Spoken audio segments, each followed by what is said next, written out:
Hello aspirants, എല്ലാവരും സുഖമായിരിക്കുന്നു എന്ന് വിശ്വസിക്കുന്നു. It's been 10 days since the prelims exam and the discussion has in stopped അല്ലേ. ഞാൻ കഴിഞ്ഞൊരു വീഡിയോയിൽ പറഞ്ഞിരുന്നു ഈ പ്രാവശ്യത്തെ പ്രിലിംസ് എക്സാം എന്ന് പറയുന്നത് it was nothing short of A drama. Exam കഴിഞ്ഞ് 10 ദിവസമായി, but still the mistrust, the insecurity അത് ഇതുവരെയും വിട്ടു പോയിട്ടില്ല. പ്രിലിംസ് എക്സാം അൺഫെയർ ആയിരുന്നു, ആർബിട്രറി ആയിരുന്നു.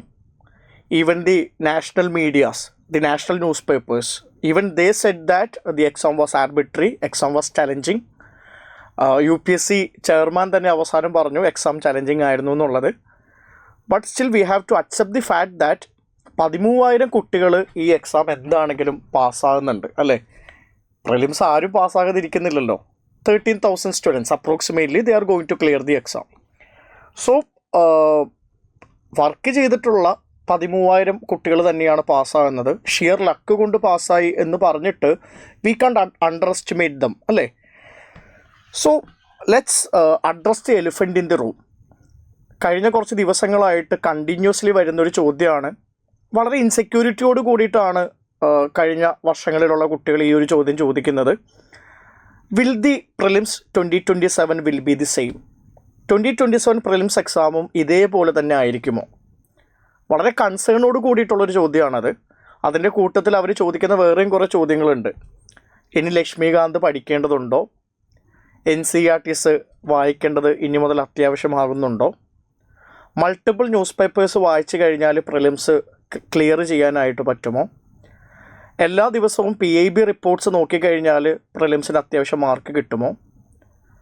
പുതിയ ഏരിയാസ് നമ്മൾ എന്തെങ്കിലും ശ്രദ്ധിക്കേണ്ടതുണ്ടോ? എത്തിക്സ് പഠിക്കേണ്ടത് ആവശ്യമുണ്ടോ? ഈ രീതിയിലുള്ള കുറേ ചോദ്യങ്ങൾ കേട്ടിട്ടുള്ള കുറച്ച് ദിവസങ്ങളാണ് കടന്നു പോയിട്ടുള്ളത്. എന്തുകൊണ്ടാണ് ഈ ചോദ്യങ്ങൾ വരുന്നതെന്നുള്ളതും നമുക്ക് മനസ്സിലാക്കാവുന്നതേ ഉള്ളൂ. Because the nature of the 2026 prelims exam വളരെ ആർബിട്രറി ആയിട്ടുള്ള, വളരെ അൺപ്രസിഡൻറ്റഡ് ആയിട്ടുള്ള ഒരു പരീക്ഷയായതുകൊണ്ട് തന്നെ അതിൻ്റെ ഒരു ഷോക്കിൽ നിന്ന് ഇപ്പോഴും ആസ്പിറൻസ് പൂർണ്ണമായിട്ട് മുക്തമായിട്ടില്ല എന്നാണ് തോന്നുന്നത്. ഞാനിപ്പോൾ കേരളത്തിലുള്ള അക്കാഡമീസിൻ്റെ യൂട്യൂബ് ചാനൽ നോക്കിയ സമയത്ത് ഭൂരിഭാഗം അക്കാഡമീസും ഒരു അനാലിസിസ് വീഡിയോ പോലും ചെയ്തിട്ടില്ല. I think something happened in the ecosystem. എന്തൊക്കെയോ പ്രശ്നങ്ങൾ സംഭവിച്ചതുപോലെ ഉണ്ട് മൊത്തത്തിൽ നോക്കിക്കഴിഞ്ഞ് കഴിഞ്ഞാൽ. അപ്പോൾ എല്ലാവരും ചോദിക്കുന്നൊരു ചോദ്യം ഇതാണ്, അടുത്ത പ്രിലിംസ് എക്സാമും ഇതേപോലെ തന്നെ ആയിരിക്കുമോ? ഇതേപോലെ ആർബിട്രറി ആയിരിക്കുമോ? ഇതേപോലെ തന്നെ കംപ്ലീറ്റ്ലി ഒരു പാറ്റേൺ ഷിഫ്റ്റ് ഉണ്ടാവുമോ? കംപ്ലീറ്റ്ലി പുതിയ areas out of nowhere emerge ചെയ്യുമോ? ഈ രീതിയിലുള്ള കുറേ ചോദ്യങ്ങൾ കഴിഞ്ഞ കുറച്ച് ദിവസങ്ങളായിട്ട് കേട്ടത് കൊണ്ട് തന്നെയാണ് ഈ ഒരു വീഡിയോ ചെയ്യാനായിട്ട് തീരുമാനം എടുത്തിട്ടുള്ളത്. എനിക്ക് വളരെ പ്രധാനമായിട്ടും പറയാനുള്ളൊരു കാര്യം എന്താണെന്ന് വെച്ച് കഴിഞ്ഞാൽ, ഇത് ആദ്യത്തെ തവണയല്ല UPSC ഒരു ഡീവിയേഷൻ എടുത്തിട്ടുള്ളത്. UPSC എല്ലാ പ്രാവശ്യവും ഒരേപോലെ ചോദ്യം ചോദിക്കുന്ന ഒരു ഇൻസ്റ്റിറ്റ്യൂഷൻ ഒന്നും അല്ല. അഡാപ്റ്റബിലിറ്റി ചെക്ക് ചെയ്യുക, നമ്മുടെ കറേജ് ചെക്ക് ചെയ്യുക, ഇതൊക്കെ ഒരു ഓഫീസറിന് ചേരേണ്ട ഗുണങ്ങളാണ്. അപ്പോൾ ഒരുപക്ഷെ അതുകൊണ്ടായിരിക്കാം വളരെ അൺപ്രഡിക്റ്റബിൾ ആയിട്ടുള്ളൊരു ചോദ്യം അവർ ഇട്ടിട്ടുണ്ടാകുക. ഞാനത് അൺഫെയർ ആണ്, ആർബിട്രറി ആണ് എന്ന് പറയുന്നുണ്ട്. ബട്ട് സ്റ്റിൽ അതുകൊണ്ടായിരിക്കാം ഈ അൺപ്രഡിക്റ്റഡ് ആണ് UPSC എന്ന് പറയുന്നത്. ചിലപ്പോൾ അവരറിഞ്ഞു കാണും, അതിലവർക്ക് എന്തോ ഒരു ഹൈ കിട്ടിയിട്ടുണ്ടെന്നാണ് എനിക്ക് തോന്നുന്നത്. സോ വളരെ അൺപ്രഡിക്റ്റബിൾ ആയിട്ടുള്ളൊരു ക്വസ്റ്റ്യൻ പേപ്പർ അവർ സെറ്റ് ചെയ്തതാകാം ഒരു പക്ഷേ. പക്ഷെ നമ്മൾ മനസ്സിലാക്കേണ്ട ഒരു കാര്യം, UPSC പ്രിലിംസ് ഇതിന് മുന്നേയും ഇതേപോലത്തെ ഡീവിയേഷൻസ് എടുത്തിട്ടുണ്ട്. ഇപ്പോൾ ഭൂരിഭാഗം ആസ്പിറൻസും ഫസ്റ്റ് ടൈം അല്ലെങ്കിൽ സെക്കൻഡ് ടൈം അല്ലെങ്കിൽ തേർഡ് ടൈം എഴുതുന്ന കുട്ടികളായതുകൊണ്ട് തന്നെ ഒരു പാറ്റേൺ ചേഞ്ച് അവരൊരിക്കലും കണ്ടു കാണില്ല അല്ലേ. It's quite understandable. അവർക്കറിയില്ല, അവർ വിചാരിക്കുന്നത് UPSC എക്സാം എന്നേക്കുമായിട്ട് ചേഞ്ചായി അല്ലേ. 2026 മുന്നേയും 26 ശേഷവും എന്നുള്ള രൂപത്തിലുള്ളൊരു ലാൻഡ്മാർക്ക് എക്സാമായിരുന്നു UPSC ഈ പ്രാവശ്യത്തുള്ള പ്രിലിംസ്. ഇങ്ങനെയൊക്കെ വിശ്വസിക്കുന്ന ആസ്പിറൻസ് ആണ് കൂടുതലും ഉള്ളത്. പക്ഷേ ഒരു 2015 മുതൽ പ്രിപ്പയർ ചെയ്ത ഒരാൾ എന്നുള്ള അർത്ഥത്തിൽ കഴിഞ്ഞൊരു 12 കൊല്ലത്തെ പാറ്റേൺ കൃത്യമായിട്ട് മനസ്സിലാക്കിയ ഒരാളെന്നുള്ള രൂപത്തിൽ ഞാൻ നിങ്ങളോട് ഒരു കാര്യം വളരെ കൃത്യമായിട്ട് പറയാം. UPSC ഇതിന് മുന്നേയും ഇതേപോലത്തെ ചേഞ്ചസ് കൊണ്ടുവന്നിട്ടുണ്ട്. ഞാൻ 1-2 എക്സാമ്പിൾസ് അതിന് പറഞ്ഞുതരാം. ഇപ്പോൾ നിങ്ങൾ നോക്കിക്കഴിഞ്ഞ് കഴിഞ്ഞാൽ, ഇപ്പോൾ ഞാൻ 2014 മുതൽ UPSC പ്രിപ്പറേഷൻ ഉണ്ട് എന്ന് ഞാൻ പറയില്ല. 14 മുതൽ ഞാൻ ഈ ഒരു എക്സാമിനെ സീരിയസ് ആയിട്ട് കണ്ടു തുടങ്ങിയെന്ന് വേണമെങ്കിൽ പറയാം. 2016 ഞാൻ എൻ്റെ ഫസ്റ്റ് അറ്റംപ്റ്റ് കൊടുക്കുന്നത്.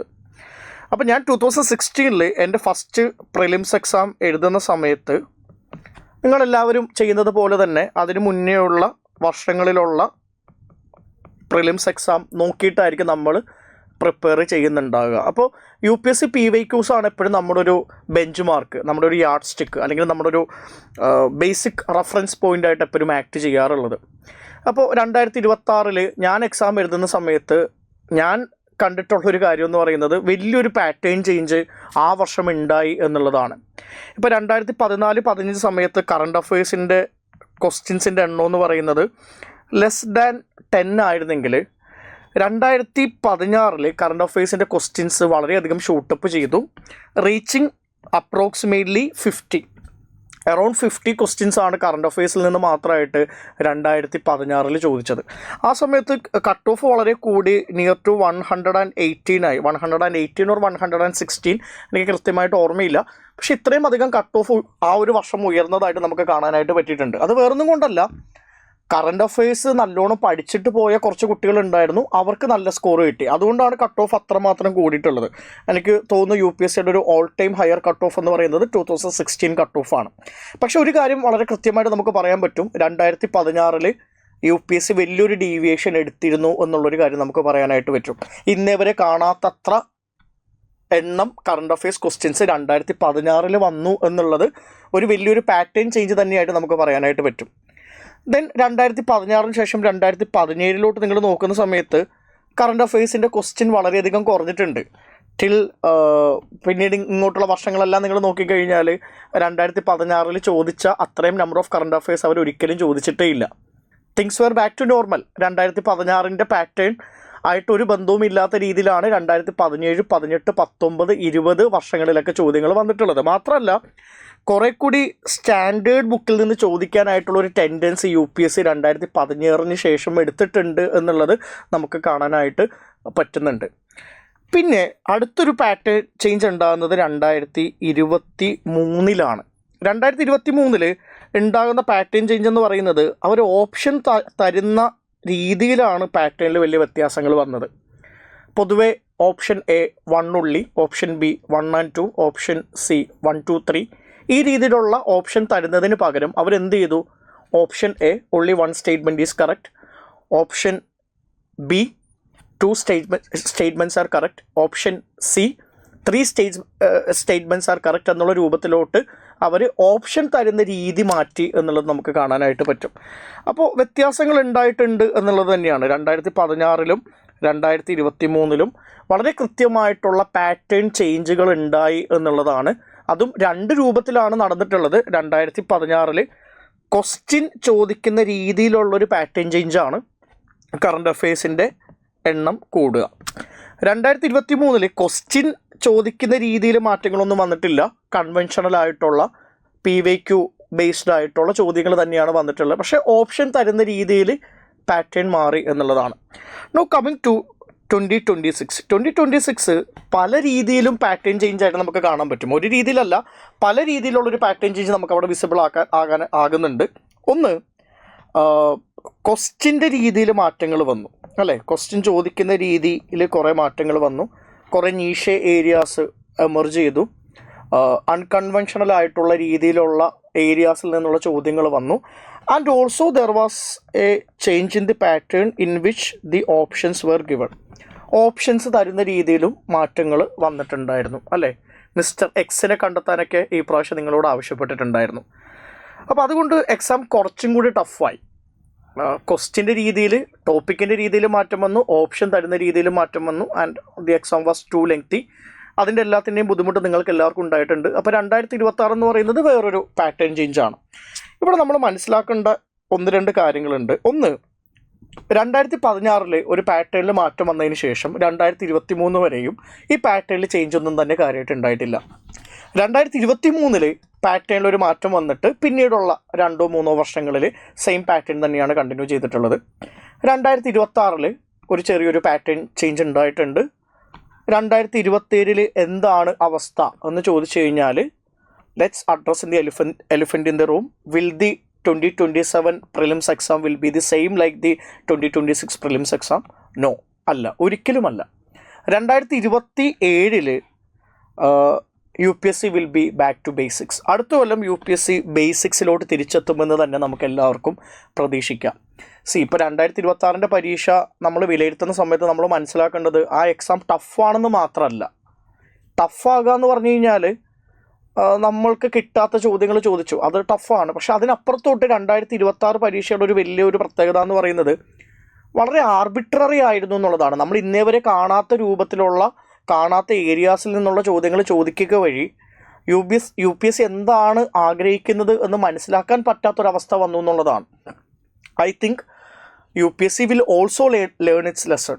നമ്മൾ ഈ അൺപ്രഡിക്റ്റബിൾ സർവീസ് കമ്മീഷൻ എന്ന് പറഞ്ഞ് വളരെ അൺപ്രഡിക്റ്റബിൾ ആക്കുന്നത് ഒന്ന് കുറച്ചുകൊണ്ട് ബേസിക്സിലോട്ട് അടുത്ത കൊല്ലം തിരിച്ചെത്താനായിട്ടുള്ള സാധ്യത വളരെ വളരെ വളരെ കൂടുതലാണ്. ലക്ഷ്മികാന്തിനെ ഒഴിവാക്കി, NCERT ബുക്സിനെ ഒഴിവാക്കി, ബേസിക് ന്യൂസ് പേപ്പറിനെ ഒഴിവാക്കി ഒന്നും അധികകാലം UPSCക്ക് പോകാനായിട്ട് പറ്റില്ല. സോ അടുത്ത വർഷം എന്താണെങ്കിലും UPSC ബാക്ക് ടു ബേസിക്സ് വരും എന്ന് തന്നെയാണ് നമുക്ക് മനസ്സിലാക്കാനായിട്ട് പറ്റുന്നത്. ഫൈൻ. ഇനി അടുത്തതായിട്ടുള്ളൊരു പ്രധാനപ്പെട്ടൊരു ക്വസ്റ്റ്യൻ എന്ന് പറയുന്നത്, സ്റ്റുഡൻസിൻ്റെ ഇടയിൽ വരുന്നൊരു കാര്യം എന്ന് പറയുന്നത്, അവരെന്താണ് ഇനി ചെയ്യേണ്ടത് എന്നുള്ളതാണ്. What should we do? അതിൽ ചില ആസ്പിറൻസ് എന്നോട് പറഞ്ഞു കഴിഞ്ഞ ദിവസങ്ങളിൽ അവർക്ക് ചെയ്യാൻ പറ്റുന്നതെല്ലാം അവർ ചെയ്തിട്ടുണ്ടായിരുന്നു. There is nothing else that we can do. നമുക്കിനി ഒന്നും തന്നെ ചെയ്യാനില്ല. ഒരു ആസ്പിറൻ്റ് എന്നുള്ള രൂപത്തിൽ ഞാൻ പഠിച്ചിട്ടുണ്ടായിരുന്നു, ഞാൻ എല്ലാ മെറ്റീരിയൽസും കവർ ചെയ്തിട്ടുണ്ടായിരുന്നു, ഞാൻ ന്യൂസ് പേപ്പർ വായിച്ചിട്ടുണ്ടായിരുന്നു, ഇനി എനിക്കൊന്നും ചെയ്യാനില്ല സാർ, ഞാൻ വളരെ ഡ്രൈ ആണ് എന്നുള്ള രൂപത്തിൽ പല ആസ്പിറൻസും പറഞ്ഞിട്ടുണ്ടായിരുന്നു. പക്ഷെ എനിക്കിവിടെ നിങ്ങളോട് പറയാനുള്ളൊരു കാര്യം എന്ന് പറയുന്നത്, there will always be scope for improvement. ഇപ്പോൾ UPSC എക്സാമിൽ നമ്മൾ പാസ്സാകുന്ന സമയത്ത്, നമ്മൾ ടോപ്പർ ആകുന്ന സമയത്ത്, റാങ്ക് ലിസ്റ്റിൽ കയറുന്ന സമയത്ത് മാത്രമേ നമുക്ക് മനസ്സിലാവുള്ളൂ നമ്മൾ എല്ലാ കാര്യങ്ങളും പഠിച്ചു കഴിഞ്ഞു എന്നുള്ളത്. അതുവരെ നമുക്ക് ക്ലിയർ ആയിട്ട് മനസ്സിലാക്കാൻ പറ്റില്ല നമ്മൾ എത്രമാത്രം പഠിച്ചു എന്നുള്ളത്. നമുക്ക് എപ്പോഴും സ്കോപ്പ് ഓഫ് ഇമ്പ്രൂവ്മെൻ്റ് ഉണ്ട്. ഇപ്പോൾ നിങ്ങൾ തന്നെ ആലോചിച്ച് നോക്ക്, ഇപ്പോൾ ഫസ്റ്റ് അറ്റംപ്റ്റ് കൊടുക്കുന്ന ആളുകളാണെങ്കിൽ നിങ്ങൾ എത്രമാത്രം ഓപ്ഷണൽസ് കവർ ചെയ്തിട്ടുണ്ട്, എത്തിക്സിൽ നിങ്ങൾ എത്രമാത്രം സ്ട്രോങ് ആണ്, മെയിൻസിൻ്റെ ആൻസർ റൈറ്റിംഗ് ഡെയിലി ഒരു 10 ചോദ്യം ചെയ്യുന്ന രൂപത്തിലൂടെ നിങ്ങൾ വളർന്നിട്ടുണ്ടായിരുന്നോ? ഇതെല്ലാം നിങ്ങളൊന്ന് ആൻസർ ചെയ്ത് നോക്ക്. ഇല്ല, സ്കോപ്പ് ഓഫ് ഇമ്പ്രൂവ്മെൻ്റ് ഉണ്ട്. ഇനി 2-3 വർഷങ്ങളായിട്ട് പ്രിപ്പയർ ചെയ്യുന്ന കുട്ടികളാണ് നിങ്ങളെന്നുണ്ടെങ്കിൽ നിങ്ങൾ സ്വന്തമായിട്ടൊന്ന് ആലോചിച്ച് നോക്ക്, അൺകൺവെൻഷണൽ ആയിട്ടുള്ള മെയിൻസ് ടോപ്പിക് എല്ലാം തന്നെ നിങ്ങൾ കവർ ചെയ്തിരുന്നോ? ഇൻറ്റേർണൽ സെക്യൂരിറ്റി, ഡിസാസ്റ്റർ മാനേജ്മെൻറ്റ് പോലുള്ള ടോപ്പിക്ക് നിങ്ങൾ പൂർണ്ണമായിട്ട് കവർ ചെയ്തിരുന്നോ? ഓപ്ഷണലിൻ്റെ എല്ലാ ഏരിയാസും നിങ്ങൾ കവർ ചെയ്തിട്ടുണ്ടോ? എല്ലാ ഏരിയാസും. ആൻസർ റൈറ്റിംഗ്, ടൈം മാനേജ്മെൻറ്റ് വെച്ച് ചെയ്യാനായിട്ട് നിങ്ങൾക്ക് എല്ലാവർക്കും ഒരേപോലെ പറ്റിയിട്ടുണ്ടോ? എത്ര എസ്സേ നിങ്ങൾ ഇതുവരെയും എഴുതിയിട്ടുണ്ട്? നമ്മൾ പലപ്പോഴും വിചാരിക്കും നമ്മൾ ഒരു പെർഫെക്റ്റ് ആസ്പിറൻ്റ് ആണ്, നമ്മൾ എല്ലാ കാര്യങ്ങളും ചെയ്തു എന്നുള്ളത്. പക്ഷേ കുറച്ചും കൂടി ഒരു സീരിയസ് ആയിട്ടുള്ളൊരു ഇൻട്രോസ്പെക്ഷൻ നടത്തി കഴിഞ്ഞാൽ നമുക്ക് തന്നെ മനസ്സിലാക്കാൻ പറ്റുന്നൊരു കാര്യമാണ്, there will always be scope for improvement. ഇമ്പ്രൂവ്മെൻറ്റിനുള്ള സ്കോപ്പ് എപ്പോഴും ഉണ്ട്. അത് പ്രിലിംസിനായിക്കോട്ടെ മെയിൻസിനായിക്കോട്ടെ എന്താണെങ്കിലും സ്കോപ്പ് ഓഫ് ഇമ്പ്രൂവ്മെൻറ്റ് ഉണ്ട് എന്നുള്ളതാണ് എനിക്ക് തോന്നിയിട്ടുള്ളൊരു കാര്യം. അപ്പോൾ നിങ്ങൾ മനസ്സിലാക്കുക, ശരിയാണ്, നമ്മൾ പ്രിലിംസ് ഈ പ്രാവശ്യം നമുക്ക് നഷ്ടപ്പെട്ടു, അൺഫെയർ ആയിരുന്നു. ഒരു ആസ്പിറൻ്റ് എന്നുള്ള രൂപത്തിൽ നമ്മളതിൽ വളരെ ഷോക്ക്ഡ് ആണ്, കൺഫ്യൂസ്ഡ് ആണ്, we are really disheartened. But we need to get back, അല്ലേ? നമ്മൾ തിരിച്ചു വരേണ്ടത് വളരെ അത്യാവശ്യമാണ്. നമുക്ക് ഇമ്പ്രൂവ് ചെയ്യാനായിട്ടുള്ള കുറേയധികം കാര്യങ്ങളുണ്ട്. പിന്നെ നിങ്ങൾ എപ്പോഴും മനസ്സിലാക്കേണ്ട ഒരു കാര്യം, നിങ്ങളൊരു ഓഫീസറാണ്. നിങ്ങൾ ഒരു ഓഫീസറാണ്. ഇപ്പോഴും നമ്മൾ പ്രിപ്പറേഷൻ ആരംഭിക്കുന്ന സമയത്ത് തന്നെ നമ്മളൊരു ഓഫീസറാണ്. നമുക്ക് പലപ്പോഴും ലെറ്റ് ഡൗണുകൾ ഉണ്ടാവും, വീഴ്ചകളുണ്ടാവും. എന്താണ് ശരിക്കുള്ളൊരു ഓഫീസർ ചെയ്യേണ്ടത്? What the ideal bureaucrat should do? We need to get up, we need to rise up, അല്ലേ? നമ്മൾ എമർജ് ചെയ്യണം. നമ്മൾ കുറേ കൂടി നമ്മുടെ പ്രിപ്പറേഷൻ ബെറ്റർ ആക്കാനായിട്ട് ശ്രമിക്കണം. നമ്മൾ അവിടെ കൂടുതൽ കറേജ് കാണിക്കണം. We need to get up and start going. നമ്മൾ വീണ്ടും കാര്യങ്ങളിലോട്ട് കടക്കുക എന്നുള്ളത് മാത്രമേ ഉള്ളൂ. അപ്പോൾ എനിക്ക് നിങ്ങളോട് പറയാനുള്ളത്, there will always be scope for improvement. അങ്ങനെ എല്ലാ രീതിയിലും ഇമ്പ്രൂവ് ചെയ്തു, ഞാൻ എൻ്റെ എല്ലാ പ്രിപ്പറേഷനും പെർഫെക്റ്റ് ആണ്, ഇനി ഒന്നും തന്നെ ബാക്കിയില്ല എന്ന് നിങ്ങൾ ആരെങ്കിലും വിചാരിക്കുന്നുണ്ടെങ്കിൽ you are getting it completely wrong. അത് നിങ്ങൾ ചിന്തിക്കുന്നത് തെറ്റാണ് എന്നുള്ളതാണ് എനിക്ക് പറയാനുള്ളത്. നമുക്കിനി മുന്നിൽ 1 ഇയർ ഉണ്ട്. ആ 1 ഇയർ ഒരു പക്ഷേ ഒരു ബ്ലെസ്സിങ് ഇൻ ഡിസ്കേസ് ആയിരിക്കാം. ചില സമയത്ത് നമ്മുടെ പരാജയങ്ങളിൽ ഒരു സിൽവർ ലൈനിങ് ഉണ്ടാവും. ഇപ്പോൾ ഞാൻ എൻ്റെ ഒരു ഉദാഹരണം പറയാം. ഞാൻ എഴുതിയ എല്ലാ പ്രിലിംസും ഞാൻ പാസ്സായിട്ടുള്ള ഒരാളാണ്. 2016 മുതൽ 2020 വരെയും പ്രിലിംസ് ഞാൻ കംഫർട്ടബിളി പാസ്സായിട്ടുള്ള ഒരാളാണ്. പക്ഷെ ഞാൻ ഇന്ന് ഹിൻസൈറ്റിൽ അത് ആലോചിക്കുന്ന സമയത്ത് എനിക്ക് തോന്നിയിട്ടുള്ളൊരു കാര്യം, ഈ പ്രിലിംസ് പാസ്സാകുകയും മെയിൻസിൻ്റെ ആ ഒരു ലൂപ്പിൽ പെട്ടുപോവുകയും ചെയ്തത് കൊണ്ടായിരിക്കാം ഒരു പക്ഷേ എനിക്ക് സർവീസിൽ കയറാനായിട്ട് പറ്റാതിരുന്നിട്ടുള്ളത്. ഇപ്പോൾ 4 മാർക്കിനും 6 മാർക്കിനൊക്കെ എനിക്ക് റാങ്ക് മിസ്സായിട്ടുള്ള അറ്റംപ്റ്റുകൾ ഉണ്ടായിട്ടുണ്ട്. പക്ഷേ അതിൻ്റെ ഒരു പ്രധാനപ്പെട്ട ഒരു കാരണം ഞാൻ പ്രിലിംസ് ഒരിക്കലും തോൽക്കാത്തത് കൊണ്ടാണ് എന്ന് എനിക്ക് ഹിൻസൈറ്റിൽ തോന്നിയിട്ടുണ്ട്. എന്തുകൊണ്ടാണ് ഞാനങ്ങനെ പറയുന്നതെന്ന് വെച്ച് കഴിഞ്ഞാൽ, ഇപ്പം ഞാൻ ഏതെങ്കിലും ഒരു അറ്റംപ്റ്റിൽ ഞാൻ പ്രിലിംസ് പാസ്സായില്ലായിരുന്നെങ്കിൽ എൻ്റെ മുന്നിൽ ഒരു വർഷം കംപ്ലീറ്റ്ലി ഉണ്ടായിരുന്നേനെ. കുറേ കൂടി ഡിസിപ്ലിൻഡ് ആയിട്ട്, കുറേ കൂടി പ്ലാൻഡ് ആയിട്ട്, കുറേ കൂടി ഡെപ്തിൽ മെയിൻസ് പഠിക്കാനായിട്ട് എനിക്ക് പറ്റിയേനെ. ഓപ്ഷനിൽ കുറേ കൂടി ഡിസിപ്ലിൻഡ് ആയിട്ട് കവർ ചെയ്യാൻ എനിക്ക് പറ്റിയേനെ. ഒരു ലോങ് ടേം ആൻസർ റൈറ്റിംഗ് പ്രോസസ്സിൽ ഭാഗമാകാനായിട്ട് എനിക്ക് പറ്റിയേനെ.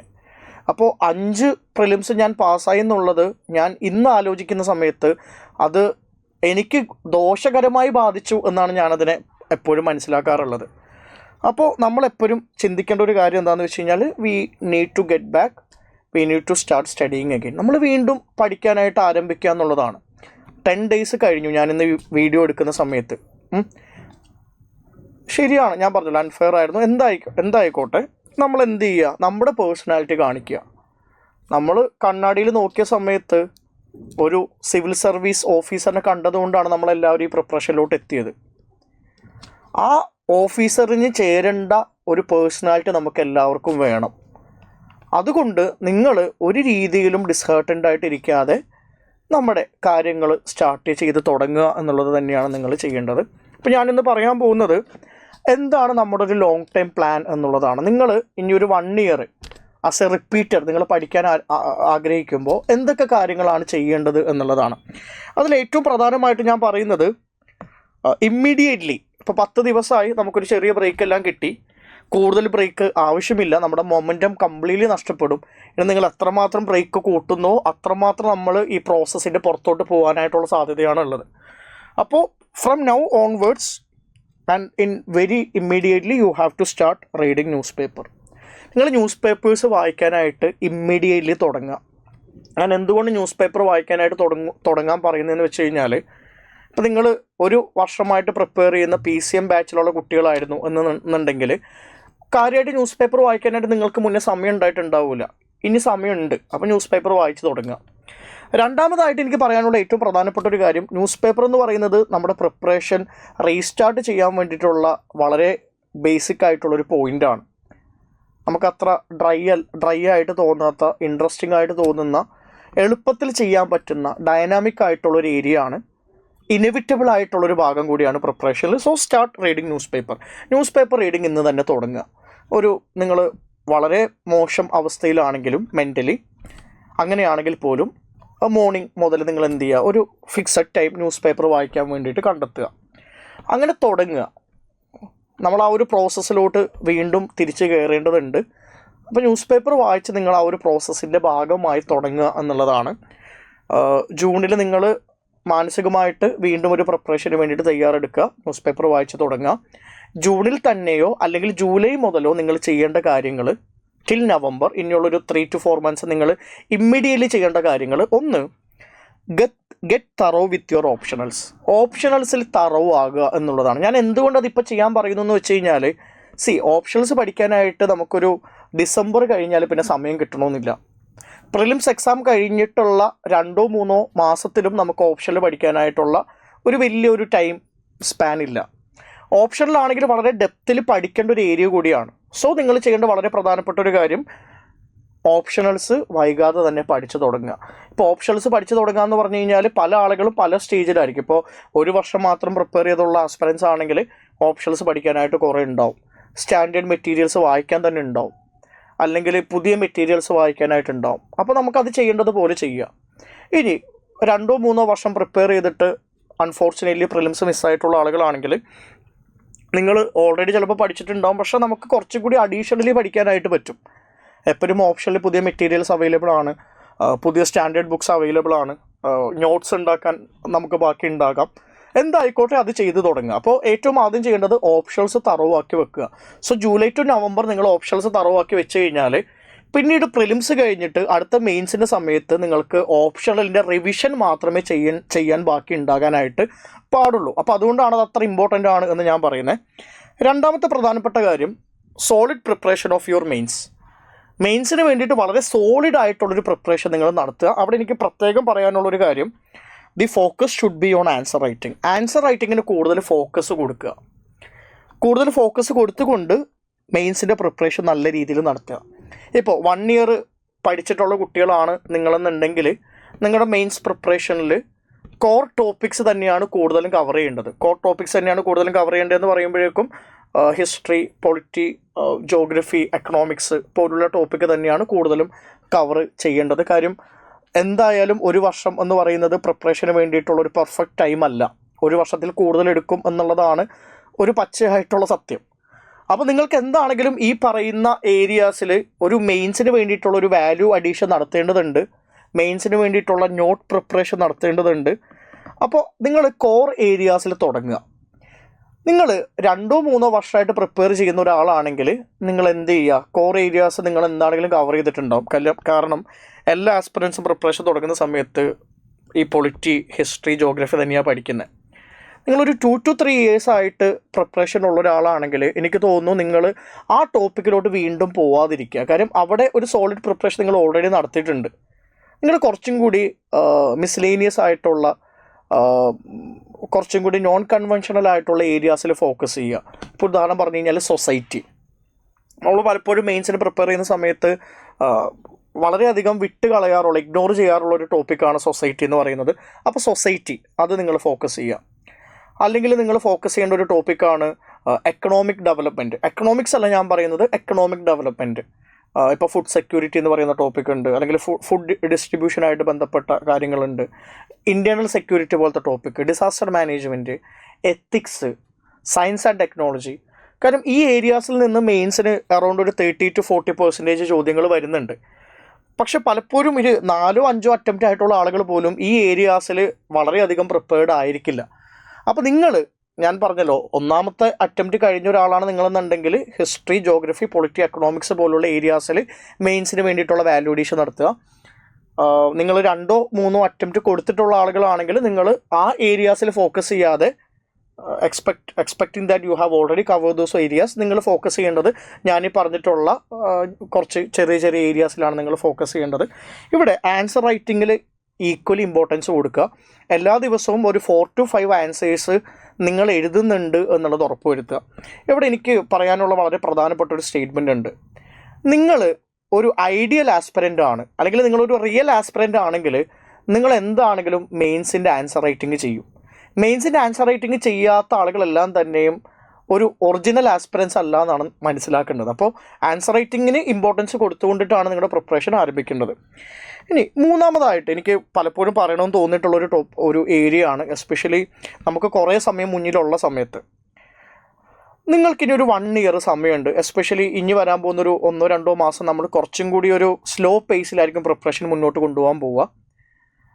ഇവിടെ നിങ്ങൾ ചെയ്യേണ്ട വളരെ പ്രധാനപ്പെട്ട ഒരു കാര്യമാണ് ടോപ്പേഴ്സ് കോപ്പി വായിക്കുക എന്നുള്ളത്. അത് ഓപ്ഷണലിൻ്റെ കാര്യത്തിലാണെങ്കിലും GSൻ്റെ കാര്യത്തിലാണെങ്കിലും ഈവൻ എസ്സേയുടെ കാര്യത്തിലാണെങ്കിലും എക്സ്ട്രീംലി ഇമ്പോർട്ടൻ്റ് ആയിട്ടുള്ളൊരു കാര്യമാണ് ടോപ്പേഴ്സിൻ്റെ കോപ്പി വായിച്ച് നോക്കുക എന്നുള്ളത്.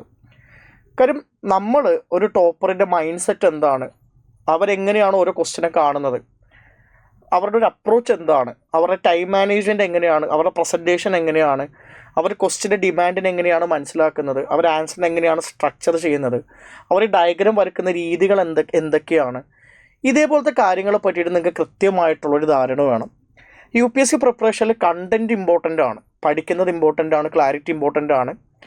ഈക്വലി ഇമ്പോർട്ടൻ്റ് ആണ് നമ്മൾ എങ്ങനെയാണ് അത് അപ്ലൈ ചെയ്യുക എന്നുള്ളത്. പലപ്പോഴും ഒരു നോളജ് ഗ്യാതറിങ്ങിന് പോയി അത് അക്യുമുലേറ്റ് ചെയ്യുന്നുണ്ടാവും, ഒരു കണ്ടൻറ്റ് അക്യുമുലേഷൻ നടക്കുന്നുണ്ടാവും. പക്ഷേ ഇത് അപ്ലൈ ചെയ്യുക എന്ന് പറയുന്ന ഒരു പാർട്ട് നമ്മൾ പലപ്പോഴും ചെയ്യാറില്ല. അപ്ലൈ ചെയ്യുന്നതിൻ്റെ ഭാഗമായിട്ട് നമ്മൾ കുറച്ച് റിസർച്ച് ചെയ്യേണ്ടതുണ്ട്. അതുകൊണ്ടാണ് ഞാൻ പറയുന്നത് reading toppers copy is extremely important. എനിക്ക് നിങ്ങളോട് പറയാനുള്ളത്, നിങ്ങളൊരു 1-2 മാസം നിങ്ങൾ ടോപ്പേഴ്സിൻ്റെ കോപ്പി ഇരുന്നൊന്ന് വായിച്ചു കഴിഞ്ഞാൽ നിങ്ങളുടെ പ്രിപ്പറേഷനിലുള്ള ഏറ്റവും റവല്യൂഷണറി ആയിട്ടുള്ളൊരു ചേഞ്ച് നിങ്ങൾ എടുക്കുന്ന ആ ഒരു തീരുമാനമായിരിക്കും. Take it from me. നിങ്ങൾ ശരിക്കും ഒന്ന് ചെയ്ത് നോക്കിയിട്ട് നിങ്ങൾ ഇതിൻ്റെ കമൻറ്റ് ബോക്സിൽ 2 മാസം കഴിഞ്ഞിട്ട് വായോ, നിങ്ങളുടെ പ്രിപ്പറേഷൻ ഒരു പുതിയ രീതിയിൽ മാറിയിട്ടുണ്ടാവും. നിങ്ങൾ തന്നെ സ്വയം അതിനെ റെവല്യൂഷണലൈസ് ചെയ്തിട്ടുണ്ടാവും. അപ്പോൾ ഇത് കറക്റ്റ് സമയമാണ് ടോപ്പിയോസ്കോപ്പി കൃത്യമായിട്ട് ഇരുന്ന് വായിക്കുക എന്നുള്ളത്. ഇനി പലപ്പോഴും ആസ്പിറൻസ് ചോദിക്കുന്നൊരു ചോദ്യമാണ്, ഞങ്ങൾ ഈ മെയിൻസിൻ്റെ പ്രിപ്പറേഷനിലോട്ട് പോകുന്ന സമയത്ത് പ്രിലിംസ് മാറ്റി വെക്കേണ്ടതുണ്ടോ? ശരിക്കും പ്രിലിംസ് നമ്മൾ ഫെയിലാകും എന്നുള്ളൊരു തോന്നലുണ്ട്. നമുക്കൊരു 1 ഇയർ മുന്നിലുണ്ടെന്നുണ്ടെങ്കിൽ നമ്മൾ ഏറ്റവും ആദ്യം ചെയ്യേണ്ടത് മെയിൻസിന് വേണ്ടിയിട്ട് പ്രിപ്പയർ ചെയ്യുക എന്നുള്ളതാണ്. കാര്യം മെയിൻസിന് വേണ്ടിയിട്ടുള്ള പ്രിപ്പറേഷനാണ് ഏറ്റവും നല്ല പ്രിലിംസ് പ്രിപ്പറേഷൻ. കാര്യം മെയിൻസിന് പഠിക്കുന്ന സമയത്ത് അതിൻ്റെ ആൻസർ റൈറ്റിങ്ങിലൊക്കെ വരുന്നൊരു ക്ലാരിറ്റി എപ്പോഴും നമ്മളെ പ്രിലിംസ് പാസ്സാകാനായിട്ട് സഹായിക്കും. ഇപ്പോൾ ഞാൻ മെയിൻസ് കണ്ടിന്യൂസ്ലി എഴുതിയത് കൊണ്ടാണ് അത് കഴിഞ്ഞിട്ടുള്ള പ്രിലിംസൊക്കെ ഞാൻ പാസ്സായത് എന്ന് എനിക്ക് തോന്നിയിട്ടുണ്ട്. കാര്യം വളരെ ഇൻറ്റൻസ് ആയിട്ടുള്ളൊരു ഘട്ടമാണ് പ്രിലിംസിൻ്റെയും മെയിൻസിൻ്റെയും ഇടയിലുള്ള ഈ ഒരു 3 മാസം എന്ന് പറയുന്നത്. അപ്പോൾ നിങ്ങൾ പ്രിലിംസ് പാസ്സാകാത്ത ഒരാളാണ്, അല്ലെങ്കിൽ അതിൻ്റെ ഒരു ബ്രിങ്കിൽ നിൽക്കുന്ന ഒരാളാണെങ്കിലും നിങ്ങൾ ആ ഒരു മെയിൻസിൻ്റെ ഒരു ആറ്റിറ്റ്യൂഡ് നിങ്ങളുടെ ഉള്ളിലോട്ട് കയറ്റുക.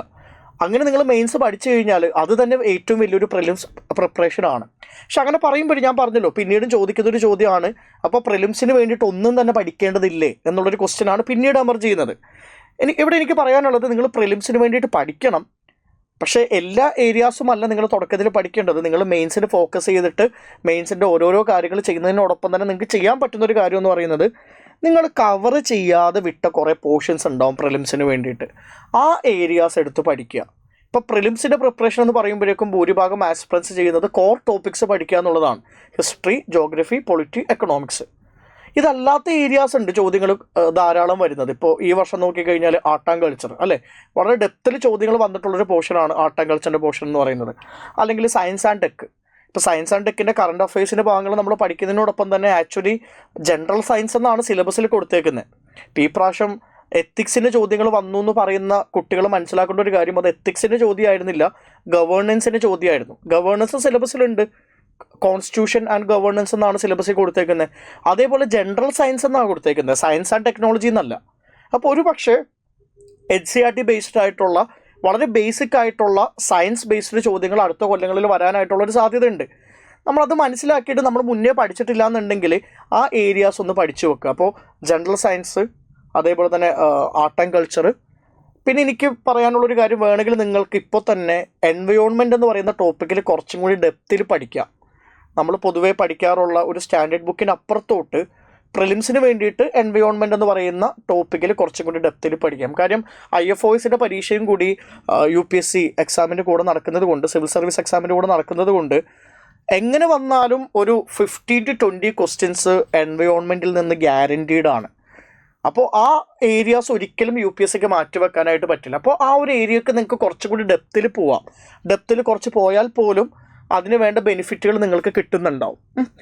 പിന്നെ ഏറ്റവും ഇമ്പോർട്ടൻ്റ് ആയിട്ട് എനിക്ക് പറയേണ്ട ഒരു കാര്യം, ഞാൻ നിങ്ങളോട് പറയുന്നുണ്ട്, ജൂലൈ to നവംബർ നിങ്ങൾ മെയിൻസിനാണ് ഇമ്പോർട്ടൻസ് കൊടുക്കേണ്ടത്. മെയിൻസ് സോളിഡ് ആക്കേണ്ട ഒരു സമയമാണെന്ന് ഞാൻ പറയുമ്പോൾ പോലും എനിക്ക് വളരെ ഇമ്പോർട്ടൻ്റ് ആയിട്ട് പറയാനുള്ള വേറൊരു കാര്യമാണ് ഡു പ്രിലിംസ് ടെസ്റ്റ്.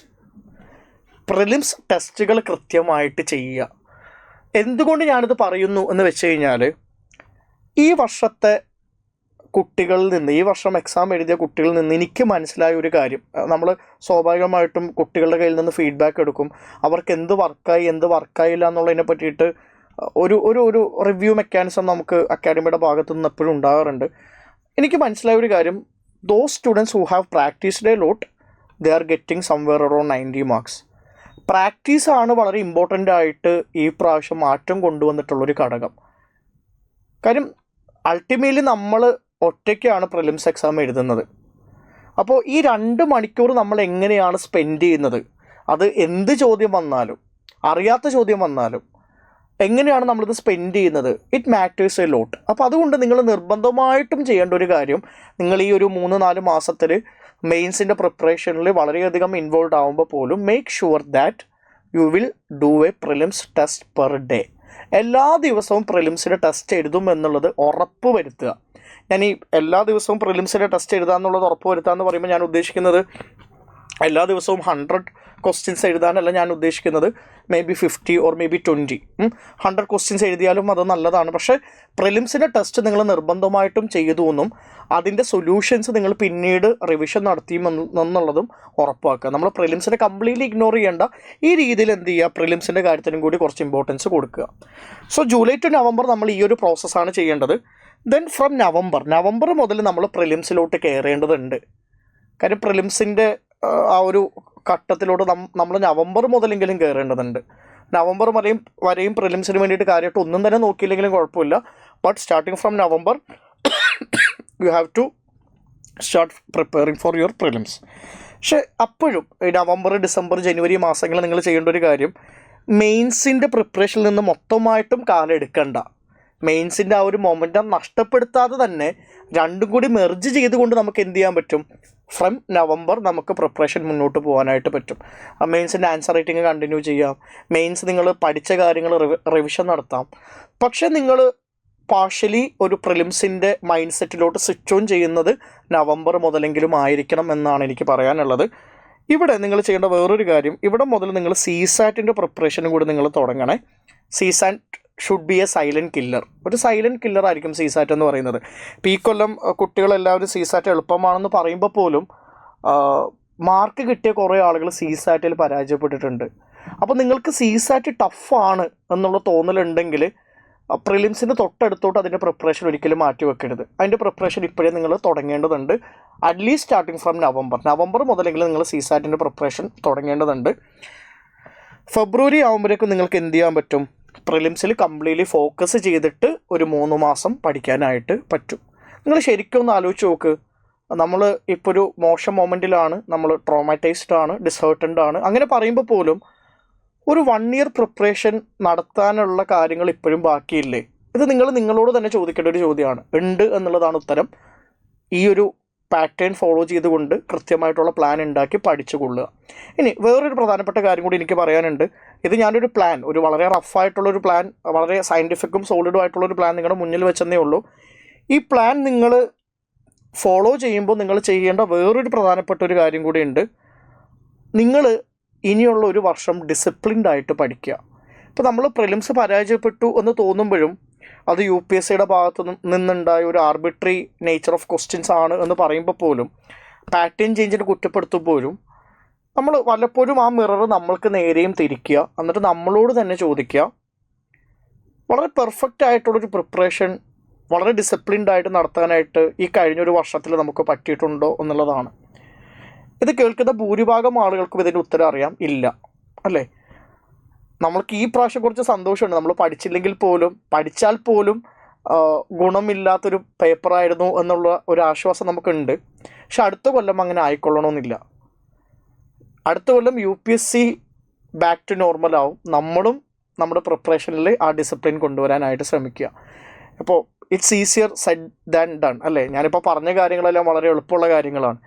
പക്ഷേ ഡിസിപ്ലിൻഡ് ആകുക എന്നുള്ളത് കംപ്ലീറ്റ്ലി ഡിഫറെൻ്റ് ആയിട്ടുള്ള ഒരു ക്രൈറ്റീരിയ തന്നെയാണ്. എങ്ങനെയാണ് ഈ ഒരു 1 ഇയറിൽ നമുക്ക് പഠനം മുന്നോട്ട് കൊണ്ടുപോകാനായിട്ട് പറ്റുന്നത്? അതിലൊന്ന് നിങ്ങൾക്ക് ചെയ്യാൻ പറ്റുന്നൊരു കാര്യം, you can join a repeaters programme. സൈലത്തിനും ഒരു റിപ്പീറ്റേഴ്സ് പ്രോഗ്രാം ഉണ്ട്. ഒരു റിപ്പീറ്റേഴ്സ് പ്രോഗ്രാം നിങ്ങൾ എപ്പോഴും ഹെൽപ്പ് ചെയ്യുന്ന ഒരു ഘടകമാണ്. എന്തുകൊണ്ടാണ് റിപ്പീറ്റേഴ്സ് പ്രോഗ്രാം നിങ്ങളെ ഹെൽപ്പ് ചെയ്യുന്ന ഒരു ഘടകമാണെന്ന് ഞാൻ പറയുന്നത്? കാര്യം 1 ഇയറാണ് നമ്മുടെ മുന്നിലുള്ളത്. ഈ 1 ഇയർ നമുക്കിപ്പോൾ നോക്കുമ്പോഴേക്കും 1 ഇയർ എന്ന് പറയുന്നത് അടുത്ത പ്രിലിംസ്, ഓക്കെ, അങ്ങനെ ഒരു ചിന്ത വരും. പക്ഷേ ഈ 1 ഇയറിൽ നമുക്ക് എപ്പോൾ വേണമെങ്കിലും ഡിസ്ട്രാക്ഷൻസ് വരാം. എപ്പോൾ വേണമെങ്കിലും നമ്മൾ ട്രാക്കിൽ നിന്ന് മാറി തിരിഞ്ഞു പോവാം. നമുക്ക് കൃത്യമായിട്ടുള്ളൊരു സ്കെഡ്യൂൾ ഉണ്ടാകേണ്ടതുണ്ട്. നമുക്ക് കൃത്യമായിട്ടുള്ളൊരു ഫീഡ്ബാക്ക് ലൂപ്പ് ഉണ്ടാകേണ്ടതുണ്ട്.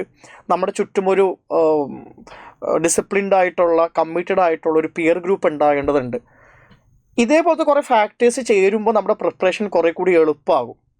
മനസ്സിലായോ? അപ്പോൾ ഒരു റിപ്പീറ്റേഴ്സ് പ്രോഗ്രാം ഈ പറയുന്ന കുറേ രീതികളിൽ നിങ്ങളെ ഹെൽപ്പ് ചെയ്യും. ഞാൻ ഒരു പരിധിക്കപ്പുറം അതിനെ എൻഫസൈസ് ചെയ്യാത്തത്, ഞാൻ സൈലത്തിൻ്റെ അക്കാഡമിക് ഹെഡ് ആയതുകൊണ്ട് നിങ്ങളെ ആ പ്രോഗ്രാമിലോട്ട് ചേർക്കാൻ വേണ്ടിയാണ് എന്നുള്ളൊരു തോന്നൽ ഉണ്ടാകാതിരിക്കാൻ വേണ്ടിയിട്ടാണ്. പക്ഷേ നിങ്ങൾ ആലോചിച്ച് നോക്കൂ, നിങ്ങൾക്ക് അങ്ങനെ ഒരു പ്രോഗ്രാം ആവശ്യമാണോ അല്ലയോ എന്നുള്ളത്. ഏത് അക്കാഡമിയുടെ ആണെങ്കിലും എനിക്ക് തോന്നുന്നു ഒരു ആസ്പിരൻറ്റിന് ഒരു 1 ഇയറിൽ ഒരു ഐലൻഡായി നിന്നുകൊണ്ട് പഠിക്കാനായിട്ട് പറ്റില്ല. We can't be an island of our self. നമുക്കൊരു അക്കാഡമിയുടെ ഹെൽപ്പ് തേടി ഒരു കൃത്യമായിട്ടുള്ളൊരു കരിക്കുലത്തിലൂടെ ഡിസിപ്ലിൻഡ് ആയിട്ട് പോവേണ്ടതുണ്ട്. അപ്പോൾ ഒരു repeaters programme will actually help you. പിന്നെ നിങ്ങൾ ആലോചിച്ച് നോക്കുക, നിങ്ങൾക്ക് ഏത് രീതിയിലുള്ള പ്രോഗ്രാമാണ് വേണ്ടത്. നിങ്ങൾക്ക് കസ്റ്റമൈസ്ഡ് ആയിട്ടുള്ളൊരു പ്രോഗ്രാം വേണോ, അതൊരു 1 സൈസ് ഫിറ്റ് ഓൾ അപ്രോച്ചാണോ വേണ്ടത്? അതൊക്കെ നിങ്ങൾ ചിന്തിക്കേണ്ട കാര്യങ്ങളാണ്. ഇനി ഇതൊന്നും അല്ലെങ്കിൽ പോലും, even if you are not joining a repeaters programme also you have to do certain things. അതിലൊന്നാണ് നിങ്ങളെ തന്നെ ഡിസിപ്ലിൻഡ് ആക്കുക. ഈ ഡിസിപ്ലിൻഡ് ആക്കുക എന്ന് പറയുമ്പോഴേക്കും അത് പറയാൻ എളുപ്പമാണ്, ചെയ്യാൻ പാടാണ്. അതുകൊണ്ട് തന്നെ നിങ്ങൾ എപ്പോഴും ചെയ്യേണ്ട ഒരു കാര്യം, you have to put targets for your self.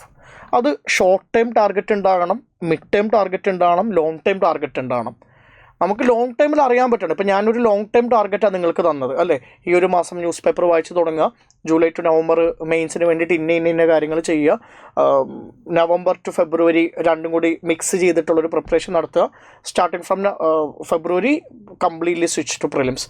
ഇത് ഞാനൊരു ലോങ് ടൈം ഓവറോൾ ഒരു അപ്രോച്ച് തന്നേ ഉള്ളൂ. ഇതിന് നിങ്ങൾ എന്ത് ചെയ്യുക, ഷോർട്ട് ടൈം മിഡ് ടൈം ടാർഗറ്റുകളാക്കി മാറ്റുക.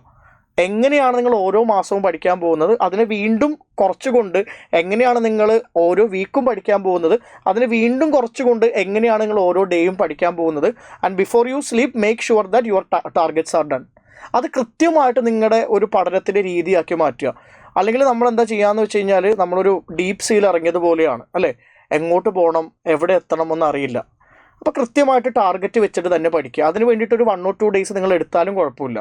കാര്യം നമ്മളെ തന്നെ ചെക്ക് ചെയ്താലല്ലാതെ നമുക്ക് ഈ പരീക്ഷ പാസ്സാകാനായിട്ട് ഒരിക്കലും പറ്റില്ല. അതേപോലെ എക്സ്ട്രീംലി ഇമ്പോർട്ടൻ്റ് ആയിട്ടുള്ളൊരു കാര്യമാണ്, be part of an answer writing or answer solving peer group. നമ്മൾ ഒറ്റയ്ക്ക് പഠിക്കുമ്പോഴേക്ക് നമുക്കൊരു മോട്ടിവേഷൻ തോന്നണമെന്നില്ല. ഇപ്പോൾ ഞാൻ നിങ്ങളോട് നേരത്തെ പറഞ്ഞിരുന്നു, നിങ്ങളൊരു റിയൽ ആസ്പിറൻ്റ് ആണെങ്കിൽ നിങ്ങൾ എന്നും മെയിൻസ് ആൻസർ എഴുതും. നിങ്ങൾ ഒരു കമ്മിറ്റഡ് ആയിട്ടുള്ള ഒരു സയൻറ്റിഫിക് ആയിട്ടുള്ളൊരു ആസ്പിറൻ്റ് ആണെങ്കിൽ നിങ്ങൾ എന്താണെങ്കിലും ഇത്ര പ്രിലിംസിൻ്റെ ചോദ്യങ്ങൾ ചെയ്തു പോകും. പക്ഷെ ഇതൊക്കെ ചെയ്യാനായിട്ട് ചിലപ്പോൾ നമുക്കൊരു ഒറ്റയ്ക്ക് ചിലപ്പോൾ പറ്റിക്കൊള്ളണമെന്നില്ല. പക്ഷെ നേരെ മറിച്ച് നമുക്കൊരു പിയർ ഗ്രൂപ്പ് ഉണ്ടെങ്കിൽ നമുക്ക് വളരെ എൻഗേജിങ് ആയിട്ടും രസകരമായിട്ടും കമ്മിറ്റഡ് ആയിട്ടും ഇത് ചെയ്യാനായിട്ട് പറ്റും. ഇപ്പോൾ നമ്മളൊന്ന് ഡൗൺ ആണെന്നുണ്ടെങ്കിൽ നമ്മുടെ പിയർ ഗ്രൂപ്പിലുള്ള വേറൊരാൾ നമ്മളെ ഉയർത്താനായിട്ടുണ്ടാവും. മാത്രമല്ല നമുക്ക് തന്നെ ഒരു ഫോഴ്സ് വരും. കാര്യം 5 മണിക്ക് നമ്മൾ ഒരുമിച്ച് ആൻസർ റൈറ്റിംഗ് എഴുതാമെന്ന് തീരുമാനിച്ചിട്ടുണ്ടെങ്കിൽ 5 മണിക്ക് ബാക്കിയുള്ളവരെല്ലാവരും വരും, നമ്മൾ മാത്രം പോവാതിരിക്കാൻ നമുക്ക് പറ്റില്ല. നമുക്ക് നമ്മളോട് നോ പറയാം, ബാക്കിയുള്ള ആളുകളോട് നോ പറയാൻ ഡിഫിക്കൽട്ടാണ്. അപ്പോൾ നമ്മൾ അതിന് പോകേണ്ടി വരും. അപ്പോൾ നിങ്ങൾ നിർബന്ധമായിട്ട് ചെയ്യേണ്ട ഒരു കാര്യം എന്ന് പറയുന്നത്, ഒരു ആൻസർ റൈറ്റിംഗ് ഗ്രൂപ്പിൻ്റെ ഭാഗമാകുക, ഒരു പ്രിലിംസ് ക്വസ്റ്റ്യൻ സോൾവിങ് പിയർ ഗ്രൂപ്പിൻ്റെ ഭാഗമാകുക. ഈ പിയർ ഗ്രൂപ്പ് എന്ന് പറയുമ്പോഴേക്കും ഒരാൾക്കൂട്ടമല്ല ഞാൻ പറയുന്നത്, അതൊരു ബാൻഡ് ആയിരിക്കണം, ചെറിയൊരു ഗ്രൂപ്പായിരിക്കണം. Maybe not more than 5, എന്താണെങ്കിലും ഒരു 3 പേരൊക്കെയാണ് ഐഡിയലി ഏറ്റവും ബെസ്റ്റായിട്ട് വർക്ക് ചെയ്യുന്ന ഒരു പിയർ ഗ്രൂപ്പ് എന്ന് പറയുന്നത്. And when you choose a peer group, make sure that the other people are better than you. നമ്മളെപ്പോഴും we should not be the smartest person in the room. നമ്മൾ ഏറ്റവും സ്മാർട്ടായിട്ടുള്ള person ആണെന്നുണ്ടെങ്കിൽ ആ ഗ്രൂപ്പിന് എന്തോ പ്രശ്നമുണ്ട്. നമ്മളെക്കാളും നല്ല ആളുകളുടെ കൂടെ ഗ്രൂപ്പ് ഉണ്ടാക്കുക, so that there is something to learn from them അല്ലേ. അപ്പോൾ ഇതും നിർബന്ധമായിട്ടുള്ളൊരു കാര്യമാണ്. ഇത് 3ഉം ചെയ്ത് കഴിഞ്ഞാൽ നിങ്ങൾക്ക് വളരെ ഡിസിപ്ലിൻഡ് ആയിട്ട് മുന്നോട്ട് പോകാനായിട്ട് പറ്റും. എന്താണെങ്കിലും പ്രിലിംസിൻ്റെ ഒരു ഹാങ് ഓവറിൽ നിന്ന് നമ്മൾ എമർജ് ചെയ്യേണ്ട സമയമായി. നമ്മൾ റിയൽ ആസ്പിറൻസ് ആണ്, ഭാവി ഓഫീസേഴ്സാണ്. ഒരു ഓഫീസറിൻ്റെ പേഴ്സണാലിറ്റി നമുക്ക് എല്ലാവർക്കും വേണം. We need to get things rolling. Thank U.